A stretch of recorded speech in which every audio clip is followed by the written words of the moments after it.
বর্তমান আমাদের দেশ যথেষ্ট প্রাকৃতিক দুর্যোগ প্রবণ। এই সময়ে সঠিকভাবে ডিজাইন না করে স্ট্রাকচার করলে যে কোনো সময় যে কোনো বিপদের সম্মুখীন হওয়া লাগতে পারে। আসসালামু আলাইকুম। এইচবি স্টিল বিল্ডিংয়ের পক্ষ থেকে আপনাদের জানাই স্বাগতম। আশা করি আপনারা সবাই ভালো আছেন।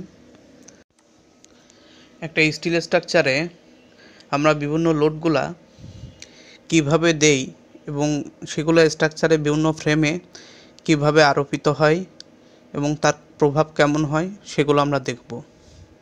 আমরা স্ক্রিনে দেখাচ্ছি যে লোড কেস ডিটেলসের ভিতরে EQ x plus, EQ Z plus এগুলো দ্বারা আমরা আর্থকুইক লোড দিয়েছি জেড ডিরেকশন এবং এক্স ডিরেকশনে, পজিটিভ এবং নেগেটিভ পাশ থেকে। ডিএল দ্বারা ডেড লোড যেটা দিয়েছি আমরা রুফের উপরে যে ডেড লোডটা দিয়েছি সেটা দেখাচ্ছি। আর এখানে যেহেতু কোনো ফ্লোর নাই সেহেতু এলএলএফ কোনো লোড দিইনি। আর যেহেতু লাইভ লোড আছে রুফের উপরে সেক্ষেত্রে এলএলআরএ আমরা রুফ লাইভ লোডটা দিয়েছি। আজকে আমরা মূলত আলোচনা করব যে বিষয়টা নিয়ে, সেটা হচ্ছে উইন্ড লোড। কারণ উইন্ড লোডটা স্টিল স্ট্রাকচারে যথেষ্ট প্রভাব ফেলে এবং সেকশনের থিকনেস, সেকশনটা কেমন হবে এটা ডিপেন্ড করে ওই এলাকার উইন্ড লোডটা কেমন সেটার উপরে।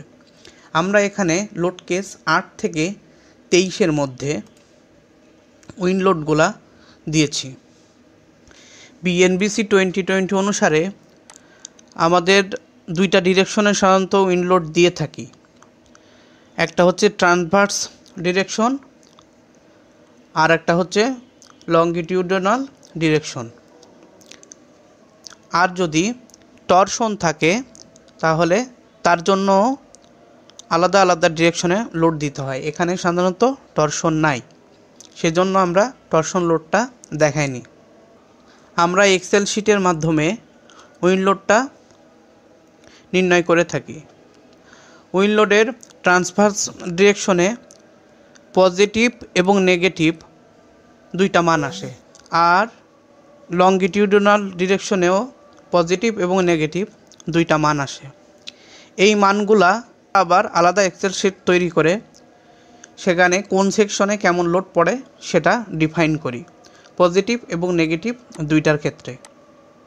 আমরা এখানে চিত্রের মাধ্যমে আমাদের কোড হইতে ট্রান্সভার্স ডিরেকশন এবং লংগিটিউডনাল ডিরেকশনে কিভাবে উইন্ড লোডগুলা কাজ করে এবং কোন ফ্রেমের উপর লোডগুলা কিভাবে আপতিত হয় সেগুলা দেখিয়েছি।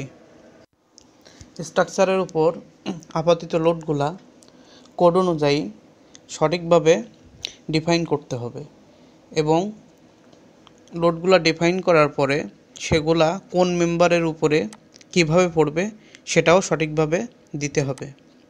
এভাবে সঠিকভাবে লোড ক্যালকুলেশন এবং উপযুক্ত ফ্রেমে প্রয়োজনীয় লোড দেওয়ার পরে যে অ্যানালাইসিস এবং ডিজাইন করা হয় সেখান থেকে আমাদের সঠিক মেম্বারটা চলে আসে।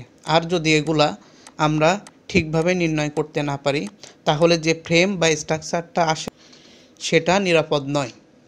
বর্তমান আমাদের দেশ যথেষ্ট প্রাকৃতিক দুর্যোগ প্রবণ।